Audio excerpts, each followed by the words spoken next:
Hello and welcome back to the Creatures Comedy Podcast. We're here with David Correos. Oh, hello. Can we please try that again? My last name is Correos. Correos. I fucked it up. My bad, dude. No, that's all good. That's all good. Correos. That's all good. That's all good. No, that's all good. That's all good. That's all good.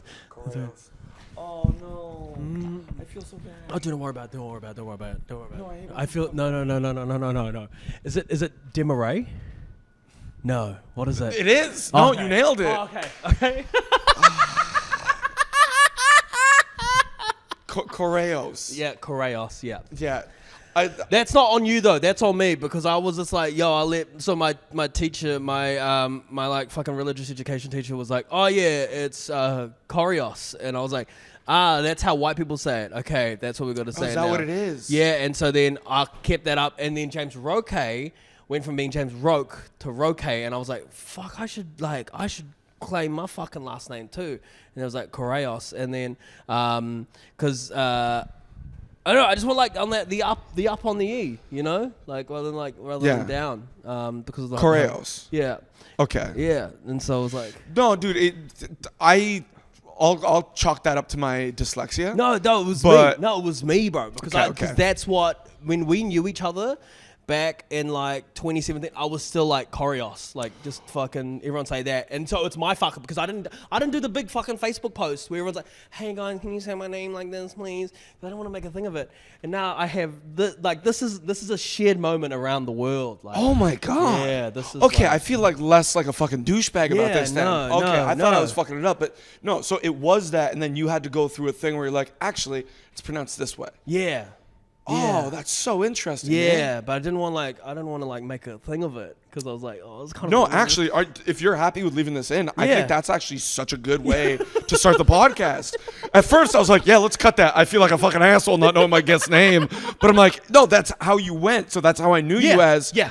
Oh, okay. That's I feel, not on you, bro. I feel way less That's like not a on you, dickhead, bro. bro. That's not on you, bro. Oh, thank you. Thank you. Yeah, dude. Oh, man. But it's yeah. But, okay, Correos. Yeah. Fuck. Yeah. Sounds good, man. It's a good name. It means post office in Spanish. Does it actually? Yeah, it's where the word like courier and Correos are the same. It's the same world. Oh, that's so So if you good. go to Spain, my last name's on all the letterboxes and stuff. Oh, that's so Yeah. fun, man. Yeah. Do you have Spanish like descendants? Mm-hmm. I think the Spanish colonized the no, the Spanish did colonize. I think they did.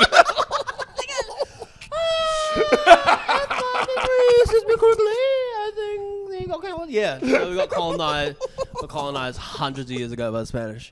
Yeah. But like, so I found out that they had meetings all around the country in the Philippines because Filipinos didn't have a last name. And so they went around being like, yo. And they just divvied them up. Yeah, divvied up some last names. Hey Oh, guys, great. everyone come find this last name. And Do you speak Tagalog? I barely. Maganda matamo. Salamat po. I appreciate it. I think it's the light hitting them. Yeah, I think it's sure, the light sure, hitting sure, my sure. eyes. That Oh, make you me knew what I said? Yeah, Oh, I did. fuck Yeah, no. yes. I understand it. Yeah, cool. I used to get in trouble because I could understand what my parents were saying, and then I'd talk shit about it to other people because they thought that I couldn't hear what they were saying, and so they used to bitch about their friends in front of me in Tagalog, and I'd understand what they were saying, and then their friends would come over and I'd be like, hey, why does Mama and Papa say this stuff about you? And they'd go, oh, are they? You started narking on your parents? Yeah, I didn't you even little know. gossip queen.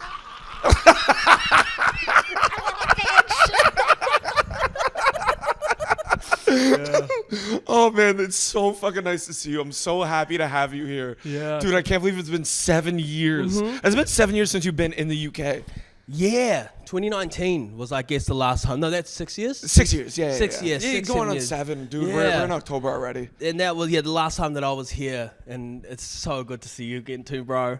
Thank you Dude. for showing me around Manchester. I love Manchester. Dude, honestly, having you here and be able to like experience Manchester with your beautiful energy in your eyes is just, it's so refreshing compared to the sad UK energy that exists.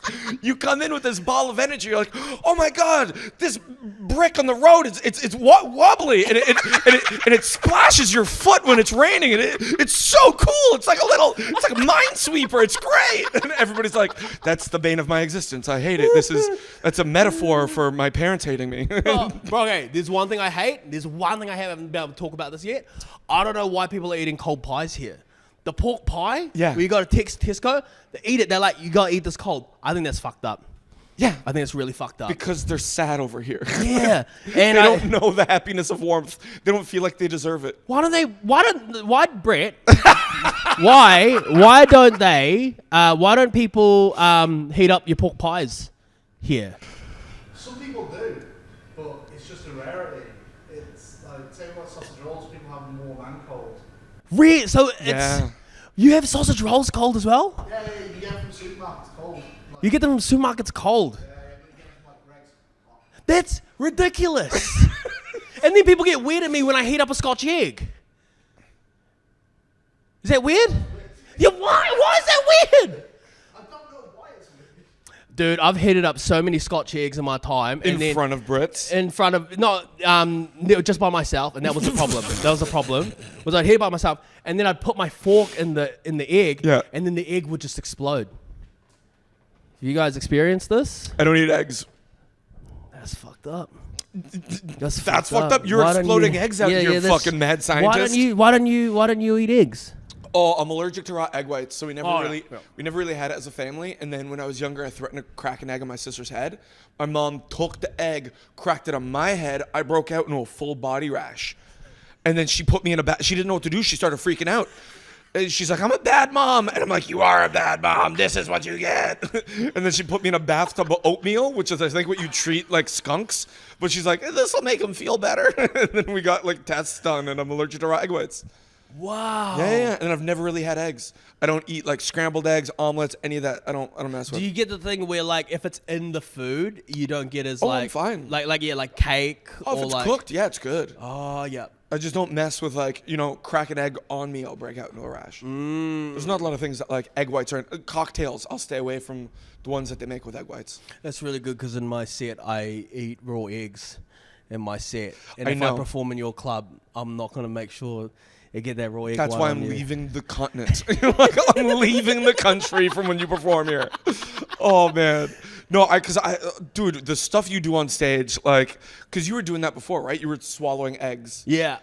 I still do it, bro. I Oh. brought it back. I brought it back for the UK.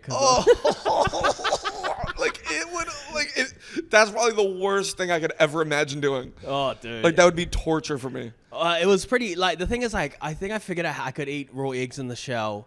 It takes about the third time when you stop, when your body stops telling you need to vomit. That's the third time. Yeah. So the first time it's horrific. Yeah. But then now I think I've eaten maybe like, because of comedy, I think I've eaten like close to 90 or 100 eggs. And I think that's a conservative guess as well, of like just raw eggs in the shell. Oh, yeah, you need to describe it. You take a full egg, swallow it whole. Yeah, so I take a whole egg, I crunch, Okay, and you then I crunch crunch and I eat it with the shell. And I've performed this bit, bro, and I think it's given me like some kind of like crazy confidence, because I have never gotten salmonella from it. Where's the wood? yeah. Where's the wood? I wash my eggs. So I wash the eggs beforehand. So if you see me in the green room, I'm probably washing an egg. eggs. Yeah, before that. But I've never gotten salmonella from it. And it's given me this confidence where I've also started eating raw chicken as a little party trick. Like if my mates are cooking in the kitchen, I'll just eat like raw chicken. Like if they're cooking chicken, I'll just pop it. Because I've only done that like 5-6 times, which I think is like enough of a dice roll. And Oh my God. But you know what? Your body might have like built up this like immunity to it. Yeah. Like you might like through all like the raw eggs, like now if you do have salmonella, your body just knows how to crush it. I think so, and I think I have a confidence in the food making systems and how they wash. I believe that they do a good job. You're the only one. You're the only one who's like, I defend big food. Like, all the toxins they put into growing all those super seeds that they can't reproduce. Yum, yum, yum, yum, yum. They're probably good for me. Yeah, I think that's that New Zealand brain though. I don't know how you did it, but when you did this, it legit sounded hollow.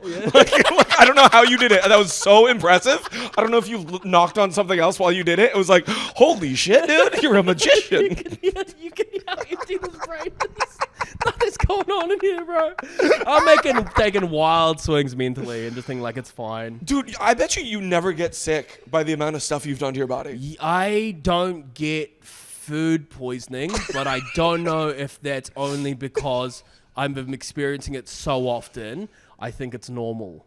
Do you know what I mean? Oh. Yeah. So one, like, if a normal person got food poisoning, it would take them out for a while. For you, food poisoning is just a Tuesday. Yeah, because I'm like, look, if it's like coming, okay, I hate talking toilet, but like, let's not talk too much toilet.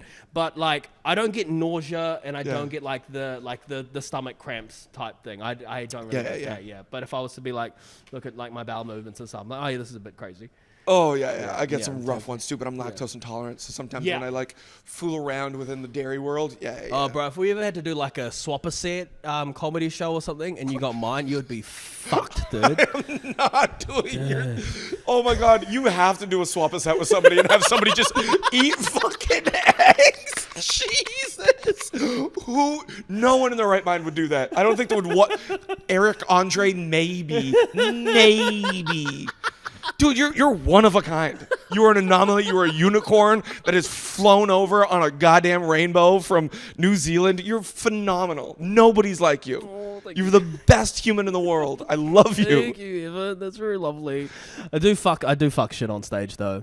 I know, but that's what's so fun is that you do all this fucked shit, but in such like a kind and positive way. Like at no point is anybody like afraid, at least for me, at no point when I watch you on stage am I like genuinely afraid. Oh, there are other people that get very afraid. I'm trying to do the subversive Howie Mandel bit. Okay. He used to blow up a rubber glove on his head Yeah. I got this other one where I don't inhale in it. I just put it over my head. And then I go, how long can I keep this rubber glove on my head for? And then I just suffocate on stage. David. Until it pops, because what I do is I have to suck it so hard that it breaks, and it does this really cool effect where like you go from like white to seeing my face. That's the bit that I think is the most. I think people have been so scared watching me do that bit. Oh my God, yeah. So they're worried for you. Yeah. The Brisbane Comedy Fest sent like a stern letter to my management being like, you didn't warn us that he was going to asphyxiate himself on stage, and we did not come up with a contingency plan of if he things. So I said to them, if I start doing a peace sign while I got the rubber glove on my head, I am dying. So they could rush the stage and help me out, type thing. Oh my God. Yeah, but I think I was all good. Has it come close? Nah, the closest is gone because the most danger I've ever been in, because the gag is I want to put all the onus on one person in the room. So I tell the person at the very back of the room, hey, look, I've never done this bit before. You're going to be my safety guy. Just help me out if anything goes wrong. Okay, I'm going to put this rubber glove on my head. And just seeing how they react. And dude, part of the show, like part of this podcast is like, I was going to ask you, oh, like what's the weirdest heckle you've got? You're your worst heckler, bro. You're trying to kill yourself on stage. You're putting, that's fucked. because I love the feeling, you know? Like the feeling that creates in the room, yeah. But it's I feel like there's tension. I feel like but it's a calculated danger. Yeah. Like I know that all I have to do is poke my mouth and it's off, and I know that I have to use latex if it ever gloves. gets that bad, you just do that. You're good. I have these safety things in the back of my head of like, okay, I know how to deal with this.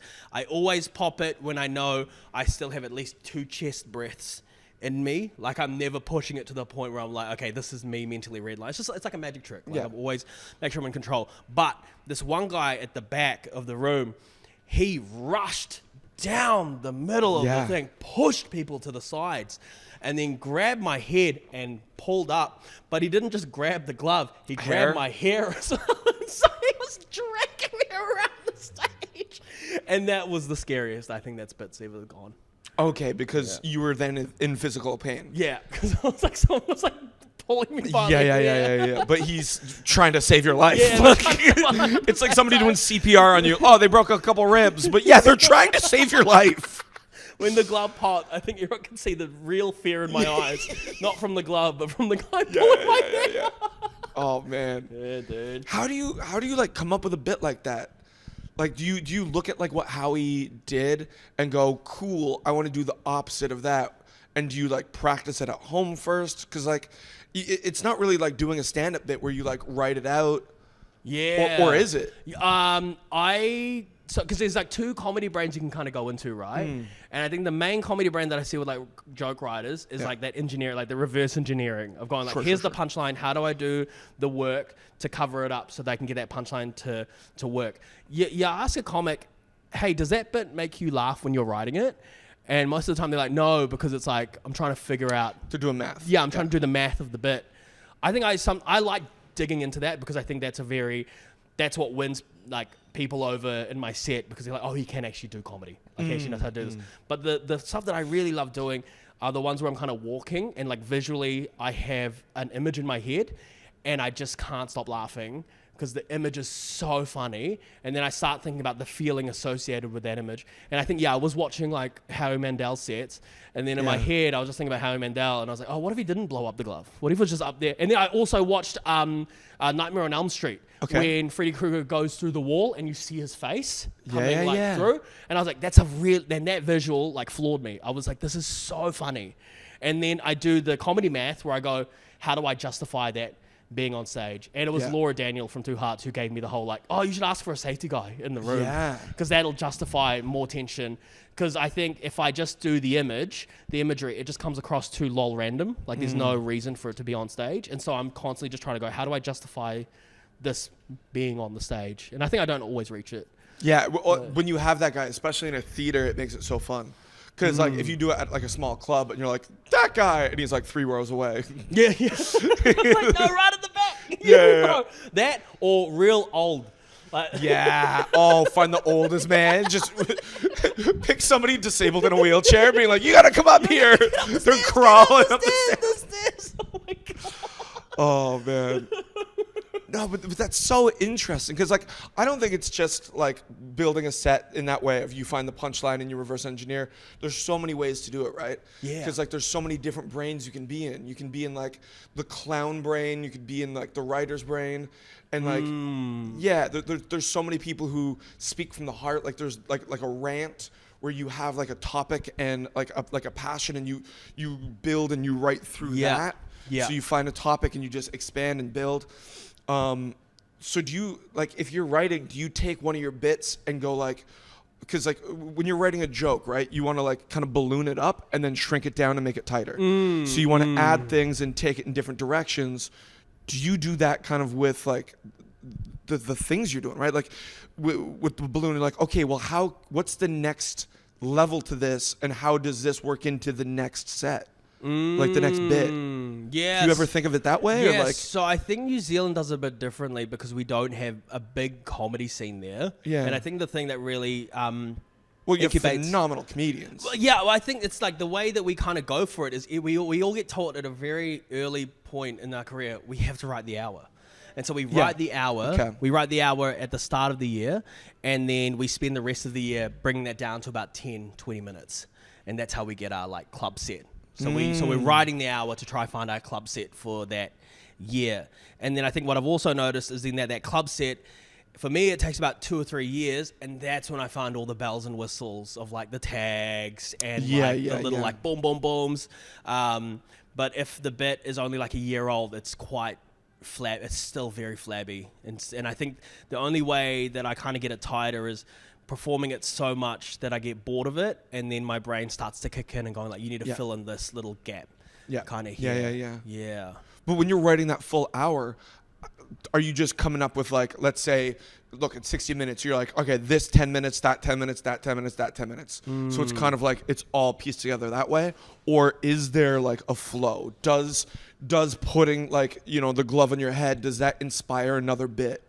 Sometimes. Okay. Sometimes I think what happens is I lead with a question for that show. So I go like, and that question is then what I can explore in the show. And then that is kind of like the thing that I see as the core of the show. And then everything else I come up with, that's the mishmash type thing.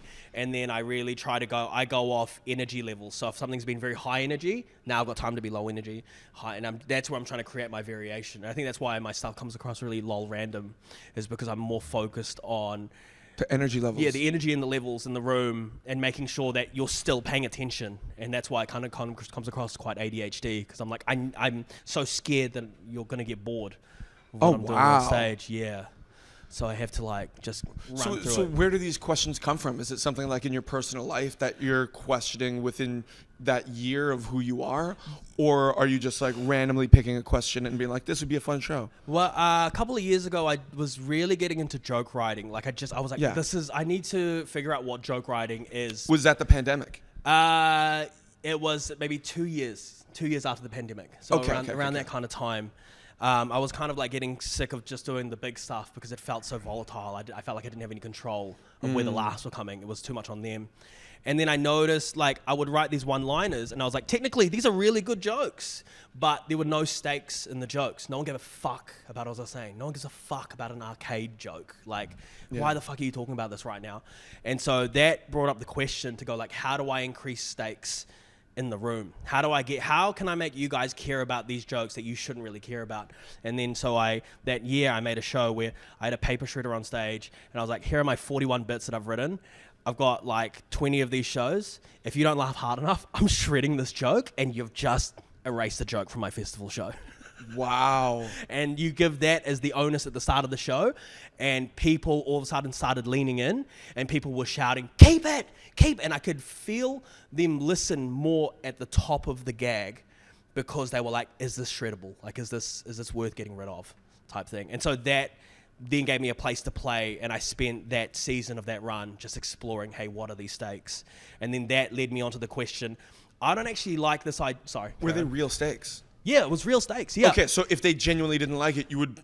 It was gone. Cool. It's not just like a device in the show. Yeah, it was gone. Like it was. Yeah. If you came to another show and I'd shredded that joke, you'll be like, oh, he got rid of the joke. It's not there anymore. If I liked them after the festival run, I kept some of them and I put them in my club set. But it was like just a fun way to. I was like, yeah, I can't do anything if I don't think that the stakes are real for me. Well, that'd be so fun if you posted the clip, like film all the shows, post the clip of that bit dying and post that online, and be like, RIP to this joke, and that's such good content of posting the funny joke that died. I never thought of that. That's really smart. I know this is a show in the past that you've already done, but that's a fun way to then incorporate like the socially and the digitally. Yeah. Because now people online who even came to your show go, we were there, we saw that joke bomb, we saw it die, it was our fault. Yeah. And then you could even get comments, no, bring it back. Yeah. So now you're incorporating and putting the stakes to everyone and not just the people in the room. Oh, that's so smart. No, but it's so like I'm fucking into disbelief that you did that, because that is such a good way to get everybody invested in one-liners, invested in these jokes. And it was just a nice way to kind of explore. Yeah. And then usually by exploring there, I find the next question, and it just keeps going deeper and deeper. But then sometimes it gets so deep, I go, I need to flip. And I need to contrast whatever this exploration is. Yeah. And that's when I get back into doing like the crazy stuff on stage and back into like the games Yeah. and stuff. But I think it's all about me trying to have as much connection with the audience as possible. Yeah. Because I find that the most exhilarating part of it. Oh, of course, man. Yeah. And I think that's for me in the same way, like why I don't like doing jokes as much, and then like doing crowd work and riffing and coming up with stuff, because it is that connection. It's in the moment. It's this happens here. Yeah. It's organic, and you feel like you're doing jazz almost, right? You're playing the room. It's not just like, oh, what's your name? What do you do? And then you have a joke preset for all these things. It's like you're asking because you genuinely care. You're getting to know these people. You're finding out the relationships between everybody. Yes. Like, and I like kind of like looking at the crowd kind of like as a drum set kind of thing. Yeah. So when I walk up at the beginning, I like tune like, okay, where's my instruments throughout the night, right? Wow. Who's my like kick drum? Who's my snare? Who's my hi-hat? And then you have these characters that you've now built, and throughout the show, you can play them, right? So then, like, you can kind of do a little role, like, talk to this guy a little bit, throw him in, and then bang. And then, like, da-da-da-da-da. And it becomes that, like, musical kind of, like, game that you play. And then do you find, like, patterns within that like, that you can use to then give, like, some kind of, like, just steadiness with the crowd work? I don't want to. Right. I don't want to find patterns with that because I'm afraid if I find patterns, it'll become too repetitive. Right? It's like when you find jokes and then you end up saying it over and over again. I like everything feeling as fresh as possible. Like anytime I do any of those like set list shows, if I ever pull something out and it's like a joke I have already, I will have to come up with a different joke on that subject. Wow. Because I never want to do stuff where like, I guess maybe I have like that respect for improv so much that I don't want anything to feel repetitive in that way. And I want to treat every situation like it's fresh and new. And then it keeps my brain sharp and it keeps like all that energy going. That's interesting, because that is the scariest thing to me, because I don't trust the variables in the audience that there's going to be something that I'm going to find. I am always scared that if I talk to someone on stage, it will just bomb and I won't know what to say, or I won't know like what to talk about. And I've met like really good like improvised comics that like they have like a what's it like their core belief of being like every person in this room has a story, and it's my job to try pull that story out and then highlight and celebrate whatever's happening in that audience. But that to me is so scary. It is scary, but that's the fun in it. Yeah. So when I was like at Humber College, right, I took clowning, and I heard that like Canadian clown is very different than like, you know, Gaulier and all that, right? Because this was like from a very positive place. And one of the main things, and I think this is a universal clown thing, but is if something goes wrong, it's a gift. So if you talk to somebody and it's not funny, that's your gift. Your gift is the unfunny person. Be excited about that. Play with that. Have fun with it. What does that mean? Because even the guy at the music shop today when we went over, he said to you, "Is like as long as you're having a good time, they'll have a good time." And like, what wise wisdom to come out of just a man that we met for 30 seconds at a music shop. Mr. Synthesizer himself. Mr. Synthesizer, dude. Just dropping knowledge on strangers. Yeah, and I was like, "Oh, did you like craft work?" And he's like, "I've gigged with Freddie Mercury." Yeah. I don't think we're on the same page, brother. Different conversation for sure. We were having two different conversations and trying to keep up at the same time. He just wanted to talk about himself. Yeah. He had it ready on the computer. That was crazy. So he pulled up. He pulled up the picture, and I was like, "No, you didn't click an icon. No, that was just there." Up. And he had two. No. What it was a zoomed in of an article.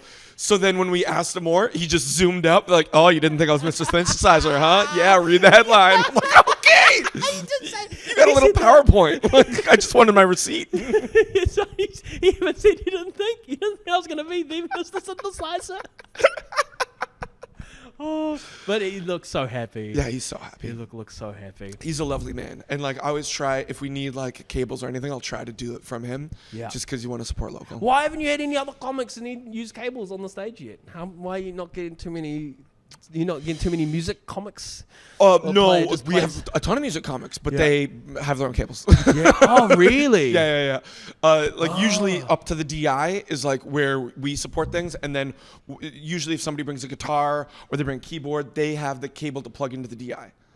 Okay. That's good to know. That's good. It's all good. You need a new thing. Yeah, that's why I'm like, you should bring that cable with you everywhere. Just have it in your little bag. Yeah, because I thought the dongle was enough. The dongle was enough. It is enough if you wanted to play music from the sound desk. Yeah. But if you wanted to do one on stage, it's just a little bit of admin, guys. Just a little bit of admin talk. You know, this is the good stuff. This is the good stuff. This is what people are tuning in for. No, man. I'm surprised that you're not more interested about like the like what could happen. I guess it's the fear of failing. That's the thing that's holding you back from that. Yeah, I just think it's a scary kind of failure, I think, for me. And also I don't know I think like with a lot of the crazy stuff that I do on stage, it's about trying to create something that's like special. Controlled chaos. Yeah, controlled chaos. And I want people to feel like, oh, you can't just look that up on YouTube. Like, you know, you have to go on like some other websites to see what I'm doing on stage. I want it to be kind of special. And I feel like... Can you not put your stuff on YouTube? I don't think I would want to put my stuff up on YouTube. I don't want to release a special. Oh, this is interesting. I don't know. I don't know what it is yet. I don't want to be held onto that, but like I might release a special. Yeah. But- I'm just sending this to Hugh right now. But I think I use I use a lot of music. I Yeah. use a lot of, I use a lot of Okay. copyrighted music in my sets. He doesn't. And also, I don't think it will read as well over a camera than what the energy is in the room, Yeah. if you know what I mean. Like, if you see it on a video, it kind of just looks cringe. It looks really cringe because you can't feel the connection that I'm trying to make with that audience. It just Yeah. looks like you're doing some crazy shit. Yeah, and then and I'm so afraid that it's just not going to read. Well, It's just not I gonna find read that with well. a lot of stand-up, it's hard to watch digitally. Like to watch it on TV and to like really appreciate it, it's difficult because like it's still good, but it's not the same as being in the room. Yeah. Because when you're sitting shoulder to shoulder with other people laughing, you get caught up in it. You get to loosen up, right? Yeah. If you're at home watching a comedy special, you got your phone, you're like half paying attention. Yeah. Like you're not fully immersed. And the writing has to almost penetrate the glass or the screen. Yeah. And I don't think my writing, I'm working towards it. That's Yeah. why I'm trying to get better at like the joke writing stuff, because I'm like, this stuff just can't penetrate through the screen. Like people are going to look at this and be like, this is like, and I've been testing it a little bit. Like I've been trying to go like, what if I wrote more niche stuff so that really does feel like I'm directly talking to the person who's behind the screen because they might live in that area or something. But it's not what I really want to do, you know. But no one wants to scroll on their screen and watch a guy suck on a glove on his head, you know, and kind of like pass out for a bit. I think there's a market for that. Yeah. I got to get better at the POV. You went to a normal stand-up comedy show and it wasn't normal or something. I don't know. It's so fun. Do you know what I mean? Yeah. Oh, dude. How's this tour going? Tour was crazy. Yeah. The tour was crazy. So right now you're doing 2 tours, right? Yeah. You're doing your personal tour and you're opening up for Aunty Donna through the UK. Yes. Do you find opening for Aunty Donna's helping sell tickets? Yeah. Is Dude. Because you're selling fast. Dude, it's crazy. It's crazy. So I think that's based on your name, dude. Oh. Because you've sold out the show here essentially before you did the shows here with Aunty Donna. Did I? Yeah. I thought there was some tickets still last night. There's maybe 5 tickets. Really? Yeah. Oh wow. Cuz I thought like I did the show last night with Aunty Donna. Yeah. And then I had people messaging me going like, it's sold. I missed out. I sold out already. That's why you could have put it on another show. Yeah, I know. And you could have sold another show based on these Aunty Donna shows. I know. I'm so dumb. You're not dumb, bro. You're in such a good place. I'm so happy for you. No, thank you. You're killing it. It's been so much fun. Yeah. This I have to give like a shout out to like the Aunty Donna boys. Like they didn't have to put me on. Yeah. And I'm so grateful that they let me tag along and, you know, hang out with them and get to like perform for the audience. It's been so much fun. Dude, they're the loveliest human beings. Yeah. Like, and just even watching them grow. Because, like, I remember seeing them in Adelaide at what's now the Rhino Room, but used to be Tuxedo Cat. Yeah. In front of, like, 40 people. Yeah. Doing Aunty Donna, like, the same energy and the same show in a tiny little room. And now, fucking theaters, their Netflix show, like, a bunch of other shows. Yeah. They've all worked hard, and they've all done it with such, like, grace, and they've also brought their crew along. Yeah. Like, they've put on everybody. It's so good. I know. They really do support. They're such a supportive, like, group of boys, and it's so sick. And, yeah, there was, like, that. I don't know. I was like backstage watching them like talk to like the VIP kind of like area, and they're like they have like this like moment where they can like talk to them and stuff. And yeah, there was just this feeling of like you can tell that there's like gratitude with like how big these rooms were, because they talk about like when they used to do this for like 50 people and stuff. And I think that's like it's so commendable. And they're really good role models. I'm really big fans of them. Yeah. Do you find like they're giving you advice on the tours and stuff? I'm pulling it out of them. I'm like. I'm forcing the advice. Dude, I'm forcing it. Yeah. Bro. Oh, okay. One of the coolest parts, this is going to get like kind of nerdy, but like my favorite thing to do is watch the show and then talk to them about their bits and just going, how did you come up with that? because there are some bits in their show where like, if you just watch it and you try to take it in like how they've made it, you're like, this is a magic trick. How did you find this punchline here? And then you find out, oh, they don't write it linearly. They do it through discovery, and then they like Lego block the bits together. And so you can't... So when you say through discovery, is it kind of like the Second City way of like doing improv and building it that way? Yeah.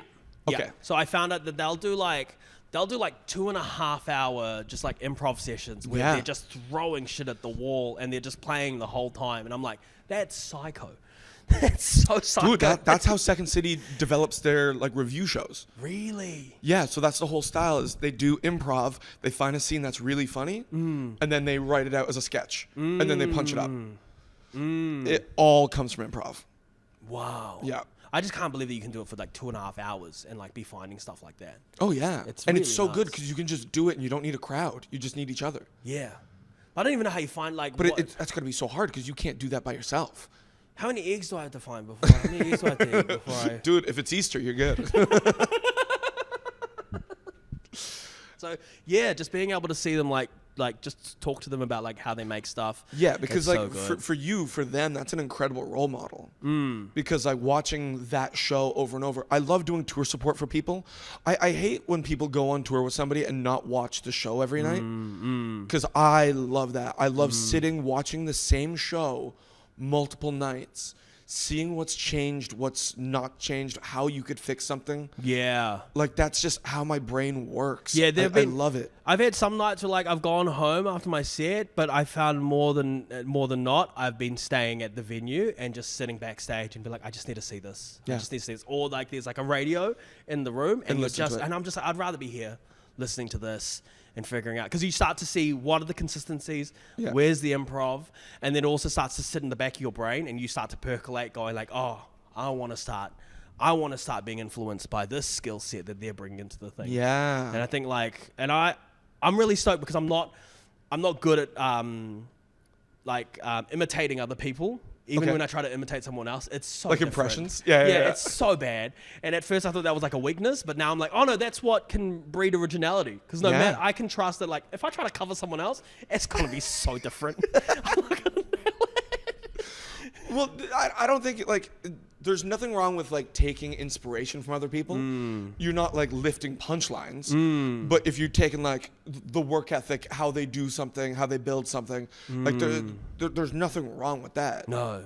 Yeah, as long as you're not like trying to be somebody else. Yeah, I think it's like, it's the thing that I found really interesting about some of the Aunty Donna sketches is I'm like, oh, I'm not seeing this how they're making it. So I'm not taking it directly from the source. I'm seeing, all I can do is an interpretation of what I saw on the night. Yeah, you can try and reverse engineer. Yeah, but that will never be perfect. Like I'll never make the same recipe trying to do that. Yeah. But it's like having to hear how they make it and how everything goes. I'm like, man, I just want to play with that. I don't want to do it. I want to play. I just see how much fun you do making this kind of stuff, and I want to feel that, but I also want to do it in my own. Dude, that's the thing that I don't like about stand-up is how solitary it is.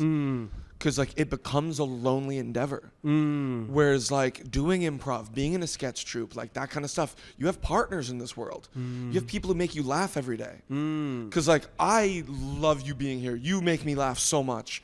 And like it's fun to surround yourself with people who make you laugh. Yeah. And like, oh, it's so good. Yeah, well, I just recently moved to Sydney, and I think... How are you adapting? I love it, and I think it's for that reason of like, stand-up doesn't have to be solitary, because if you're in a scene where you love everyone doing the comedy that they're doing, and it's like exciting and new, there's so much to kind of draw from it. I love New Zealand, I love Auckland, but like you get to a point where like you know everyone because you've done so many gigs with them. And to be in a new city, I just feel like a kid in a candy shop. Yeah, this is your first big move, eh? Yeah, it's been so sick. You know, just being able to be like surrounded by new like voices that you just don't hear in your own country. It feels like you're just in another in another Pokemon region, and you're like, oh, I don't know, Professor Oak, did you know that there are more than 150 Pokemon? Oh, did you know that, bro? Yeah, so like that's how I kind of feel like being in Oz, is I see them doing different things. Yeah. And that's the thing that's so exciting for me.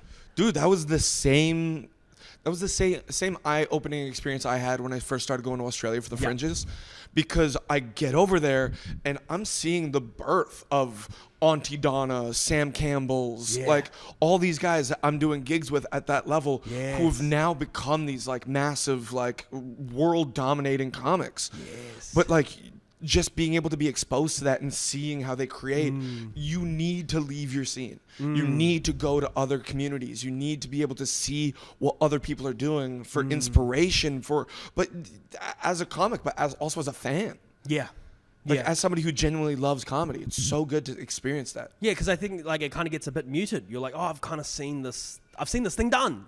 Yeah. I want to see something kind of like new, and I want to see something exciting, and I love it. And I think I love hearing also new voices as much as like people who have crafted out like this very distinct style. I also love seeing like the new volatile voices at like an open mic. Yeah, like this is kind of dicey, but I'm also like this is new, and I haven't seen people go for this kind of stuff before. So is the Aunty Donna tour you're doing, is that like the biggest shows you've done? Yeah, like 5 times.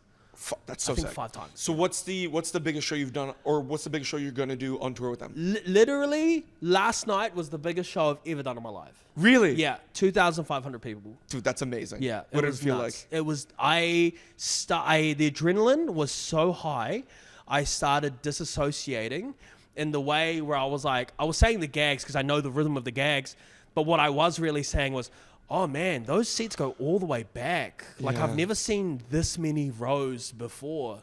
And then I started doing the math of like, I don't think the laughs that I'm getting match. Like the laughs sound big, but I don't think it matches with how many rows that I'm seeing here right now. But it still sounds big. And I started thinking about that, and that's when I started dropping punchlines. Oh no! Like while I was on stage. Just forgetting them. Just forgetting them because I was like, because I'd have that and then I'd just get scared. Yeah, but now that you've had the experience last night, that tonight you can go in and put that part of it out of your head and just have fun. And that's the part that I'm really grateful for. Yeah. This wasn't a flash in the pan. I got to do the warm up, and now I actually get now that I know what it feels like, I get to give it another run. And I'm like, I'm so grateful I get to do 2. Oh, so good. So excited. Yeah, you showed up last night buzzing, dude. You were on cloud 9. Everything was amazing to you. Oh, dude, it was so much fun. Yeah. And then to come here afterwards was so sick. And then having to and then the first thing I get when I turn up here, someone goes, hey, you guys want to smoke a joint? I was like, yes, I do. Where's Evan? He's not here. They're walking away. Yeah, I thought you had disappeared and you just went outside to smoke a joint with somebody and then just, And then you introduced us to donk music. Yeah. Which is I love. Oh my God, the music here is crazy. So the other thing that I'm really I'm really loving raves, and I really love techno, and I love just fucking. Dude, this is the city for it. I got to go to I think hands down one of the coolest raves that I've ever been to. Oh, I'm so excited about that, sick. man. It was so sick. It's just like this. I like it when the music's fucking hectic but kind of stupid at the same time. And I felt like last night, I found like a scene of like people and friends that kind of do this. I was like, I shouldn't be here. But just by myself. I got so sweaty. Dude, I was so sweaty. Good. Yeah.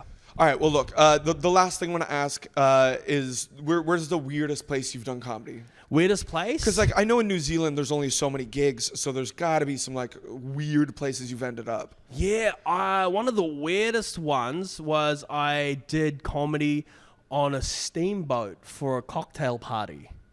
Like an old timey? Was it like themed in that way? No, it was like a proper. It was like in Queenstown, and it was a proper steam engine. You know, where they like putting the coal and shit in there. Yeah. And then and it wasn't, the comedy was like roaming comedy almost. Okay. Where like there wasn't a stage and there wasn't an MC. There was just the person who was hosting the party, and they made us perform like right next to the bar. And it was kind of like, but everyone was like standing like they were just like at a bar drinking. So I was screaming, doing my set over here, while everyone else here was kind of like, why is this guy trying to get You had no microphone or anything? No microphone, no. And you're just swallowing eggs in the corner? Yeah, just taping knives to my head. Yeah. And oh then, my God, yeah. And then the worst part was they had no shower or anything. So after I'm like covered in mess and stuff, I just have to like sheepishly walk off stage, like not even stage. I had to walk off from the bar and then just hang out in another room on the steamboat while covered in crap. I just remembered the knife thing. I'm like, why did I ever say that people aren't afraid watching your set? Yeah. Yeah, 'Cause, tape like- a knife to my head. Like I watch, like I'm remembering your bits because I'd always love to watch you during the Fringe, like do late live. Yeah. Just because you would go up and be such like a change of momentum, and just like the condoms and stuff, and it was like, what the fuck is he doing? But like it's so fun. Oh, thank you. It was just because like I would go, like the one thing that really freaked me about the UK is like everyone had gags, and I was so insecure about like the lack of gags that I had in my set. And so I was like, I have to compensate somewhere. So I just went hundies in terms of like trying to just shock people. Yeah, but you were operating on the highest level. You were doing the best shows of the Fringe. Oh, like I was trying. Yeah, but dude, like you have to understand, Late and Live is like the biggest late night show. So to be able to be there on your first year is huge. Thank you. Like there's so many comics who have done the Fringe years and never gotten on that stage. So like even still, like you might have gone there and be like, oh, everybody here has gags, but yeah, they've also been doing comedy for years. So you got put like, I don't want to say out of your depth because you held your own, but like I could understand how intimidating that would feel. Yeah, I was very intimidating. Yeah. And it was very like, and you know the stories about Late and Live. Like, you've seen the Hannibal Buress documentary where he walks off because he hates the crowd. Yeah. You hear the stories about like comics getting glassed. There's a famous story in New Zealand about a New Zealand comic, Ewan Gilmore, who was like a sweetheart. And he went on stage, he got booed off, and then the MC went back on stage and went, well, you enjoyed the last guy, so we're going to bring him back on for more. And they brought him back on stage just to boo him again. Yeah, that's so funny. Crazy. But that's so funny. I remember one time I went up because like I lost my voice, and I told them like I can't do it. Yeah. And they're like, we kind of need you. And I'm like, fuck, but like I have no voice. So I went up, and I'm very animated, so I'm trying to like do comedy. And then, like, I keep getting heckled. There was a guy in a wheelchair, and he was heckling me. I'm like, am I getting heckled by a guy in a wheelchair? And then somebody's like, did he just make fun of the guy in the wheelchair? I'm like, that's not what I'm doing. And then a guy, he started, like, heckling me. I'm like, if you don't stop, I'm going to throw my water bottle at you. And then I opened the water bottle. I'm like, fuck you, bro. I threw it. The world slowed down. He caught the water bottle, like, cap up, nothing spilled on him. I'm like, he's won. I'm done. Like I thought I fucked it up. Like What kind of reaction did it get when he caught the water bottle? Oh, whoa, way! And I'm like, oh, and good night. Like, Shit. Yeah. What's the wildest thing you've seen at Late and Live? At Late and Live? Yeah. Oh, Were you there for the Zach and Vigo? is that when they were on acid? Yeah. I don't think I was there because during that time, because there was like a year or two where I would do Late and Live. Yeah. And then I got Spank. So then I was hosting Spank every night. Yes, you were hosting Spank. Yeah. Which was such a fun show. Yeah, I love doing that Spank show. was way more up my speed. Yeah. Because, like, we tried to lead everything. And not saying, like, Late and Live doesn't do this. Yeah. But we were, like, very positive and, like, pushing different voices and trying to be very, like, yeah, everybody's great. Celebrate this. And I was co-hosting with James Loveridge, which was so much fun. It was Spank was one of the first times I saw Rosie Jones perform. And she crushed. Yeah. She decimated that room. Yeah. And I was like, how the fuck do I keep up? Just around everyone. Dude, We're like around Troy Hawk, and he's Yeah. crushing. Everyone's just crushing. And you're like, what do I do? It was such a fun room to crush on because it was like lower ceilings than this.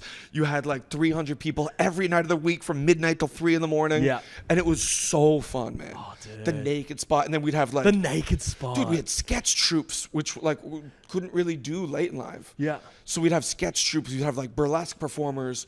We'd have like stand-ups, obviously. Like we'd have such a variety of acts, which made the show so unique and fun. Oh, I love it. Yeah, it was. And then it was everybody such a get fun- naked every night. Yeah. Oh, it was so much fun. And then also like the back where you had all the photos and all Yeah. of the little like Polaroid photos. I love that. Yeah, that was so Oh, sick. I think I have some. I'll pull them up after. Oh shit, yeah, we should yeah. probably let's wrap this up. Okay, Do sick. you have anything that you want to plug? Um, You've already sold out your show here on Tuesday. Follow me on @David Post Office. Yeah, Yes, David Post Office. Yeah. Follow David Correos. Yeah. Oh, dude, crush that. yeah. Crush that. And we bookended. We did book him. Bookended with the guys. Thank you so much for listening. Bye.